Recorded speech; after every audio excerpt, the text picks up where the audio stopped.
Hello, the date is November 14th, 1918, and this is WWI Tonight. That it is, Kevin. That it is. Our top story tonight: after 11 battles, a local turtle finally wins 12-mile race across the Eastern Front against the Italian army. Says Turtle, I went easy on them. In other news, the age range of the draft increased to 18 to 45 years, making draft dodging a father-son activity. The Russians formed a new three-party system today to replace the Duma. When asked what the new three-party system was to be called, Lenin responded, "Me, myself, and I." Yesterday, the Germans attacked Verdun to try to draw troops away from Ypres. Unfortunately, due to the lack of art in the curriculum, the drawings were very crude.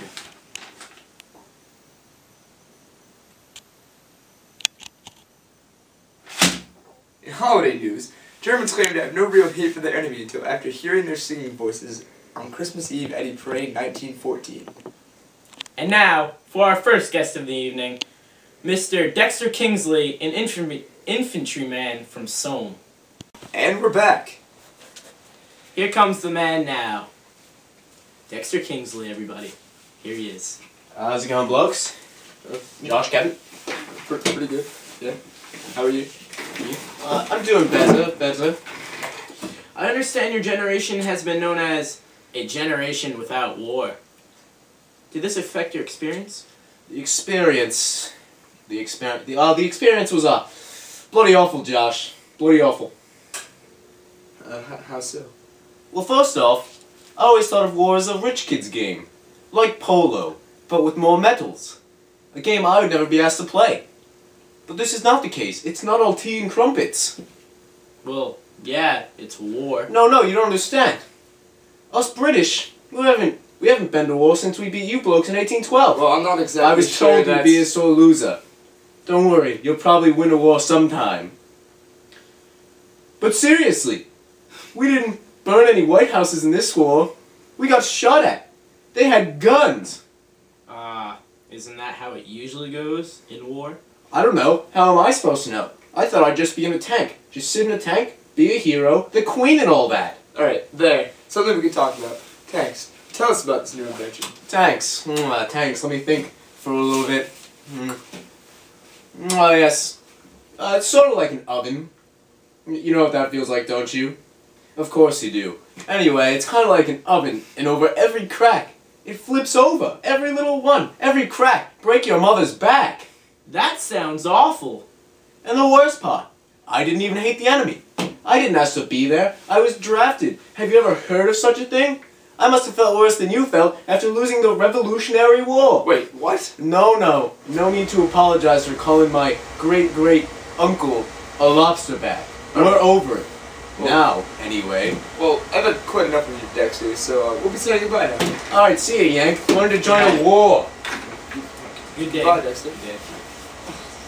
And now it's time for some fan mail. Alright, let's see. Here we go. Yep. This one's all the way from my home state of Rhode Island. It says, alright, let's see. It's to me. Dear Kevin, you were really muted Dexter in that last segment. He had some good points about how the Americans lost the Revolutionary War. Wait a second. How did anyone know about that segment yet?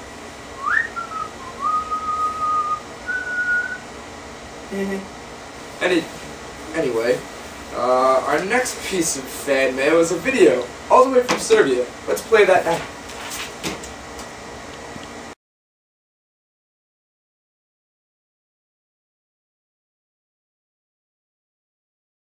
Hello there. If you're watching this video, I can only assume that you're preparing to carry out the assassination of the Archduke Franz Ferdinand, thus creating a completely Slavic nation. Congratulations on your selection. I want to assassinate the Archduke now. Hold on there, little freedom fighter.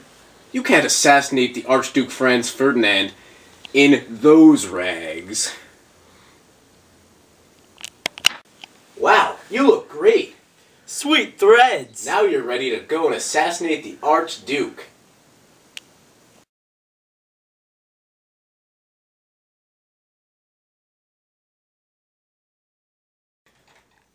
Before you can assassinate the Archduke Franz Ferdinand, you're gonna need some supplies.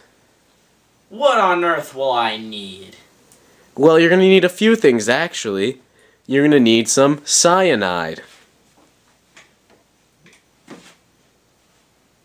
You're also going to need a bomb. And of course, you'll need a nice gun. You didn't get those from me. Now remember to check the expiration date on that cyanide. Wait, since when does cyanide have a perspiration date? Not perspiration, expiration. Oh, of course.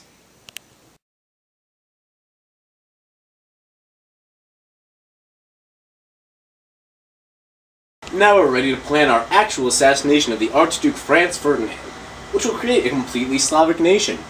Congratulations! Golly, really? I'm not sure I'm ready for that.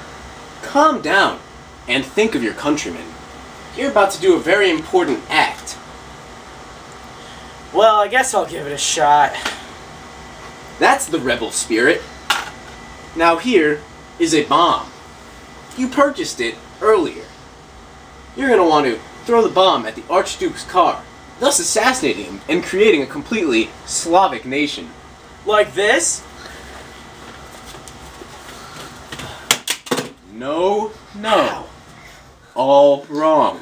The Archduke is not in there. Oh man, I never do anything right. Perk up, Buttercup. That was only a practice. This time, throw the bomb away and make sure that nobody sees you.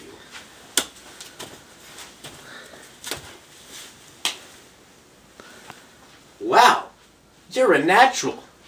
Radical. Now remember, when striking the percussion cap, thus activating the bomb, which you will in turn hurl at the Archduke's car, thus assassinating him and creating a completely Slavic nation, make sure to be quiet about it. Thanks for the tip. Now, part 2 of the assassination, in which you swallow cyanide, thus killing yourself and becoming a legend in the eyes of the Slavic people. Like this? No, no, no, no, no, no! No. You can't...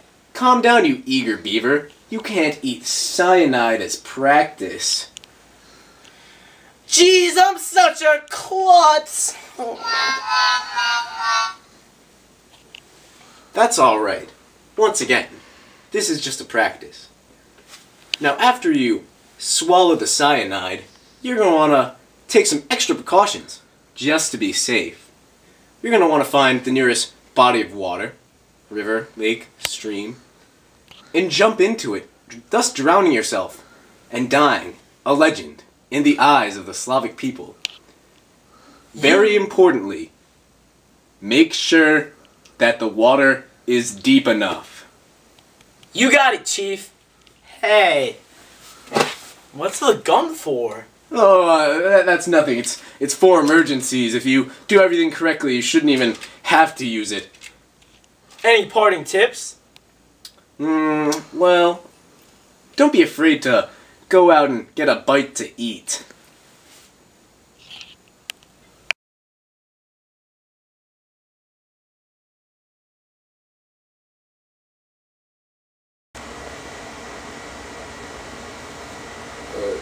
I don't think that was supposed to go to us. Me neither. I hope that wasn't important. Yeah. In other news, a German officer at Verdun tried to inspire his troops today by telling them to take a stand for their country. Unfortunately, none of them could stand due to trench foot. After being called the peaceful proletariat of the White House today, Wilson responded, "Thank you." There were 40 million shells fired at Verdun recently. I haven't seen that many shells since the taco convention in Tijuana. This is a souvenir. Wait up. And speaking of Mexico, Zimmerman note. Oh, that's 12 references, right? 12? Yeah, 12. That's 12. Okay. Alright, let's move on. Alright. And so in presidential news, President Wilson checks to see that a hot dog vendor agrees with him on foreign policy regarding Italy before agreeing to purchase his wares. But really, President Wilson, you're great. And the alien sedition acts, they were great too. And they were in no way communist. And we just think you're great. America. We love America. Don't arrest us. Yeah. Anyway, after we're going to be taking a short break, and after that we'll have our last guest of the night. We have a rat from Tannenberg, and we'll have that after the break. And we're back. And now for our last guest of the night, a rat from Tannenberg.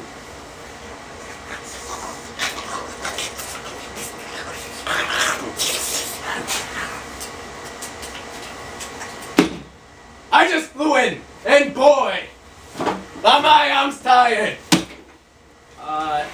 Hello, what's your name? Sir? My name is Rasputin. You're kidding.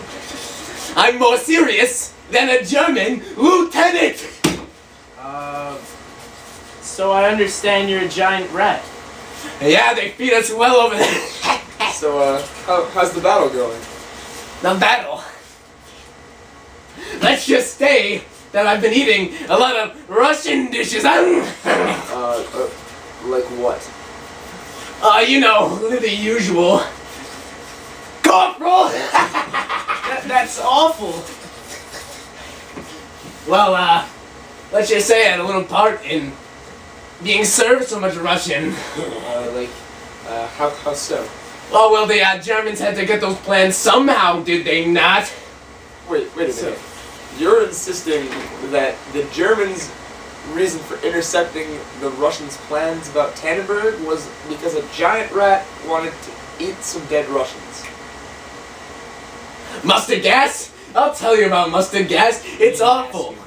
Yes, you did. It's awful. I go out there. There's a nice German, tight skin. I saw him before. I've been scoping him out for weeks saying, I can't wait for this one to die. I'm gonna eat him. I'm gonna eat him up good. So I get there, and his skin has turned to runny eggs because of this mustard gas. Inedible. Stop telling us these things. Ugh. Hey man, I'm really not such a bad rat. It's tough out there. For everyone. A little rat's heart can get broken on the front lines. Just last week I lost my Uncle Dennis. You know Dennis. The one that watches the game every Sunday at the same time, insisting on having the same meal. And Aunt Betty, the one who makes the potato salad you love so much. Like, she's gone since Tuesday. And I just lost my stepnephew yesterday. And you're gonna tell me I'm a bad rat? I'm sorry, Rasputin. We might have misjudged you. And then after they all died, I ate them! I am a bad rat! Put me in the gulag! Throw away the key, I'm nuts! Oh my god. Get this rat out of here! This rat! Don't talk to your co-anchor that way! Get out of here! Why did we even have a rat on the show? Damn Fox. I'm gonna talk to those producers. That was a terrible guess. Thank you, Rasputin. That was informative. And that's all the time we have for tonight. Thanks for joining us. And remember, stay classy in those trenches, boys. And stay golden.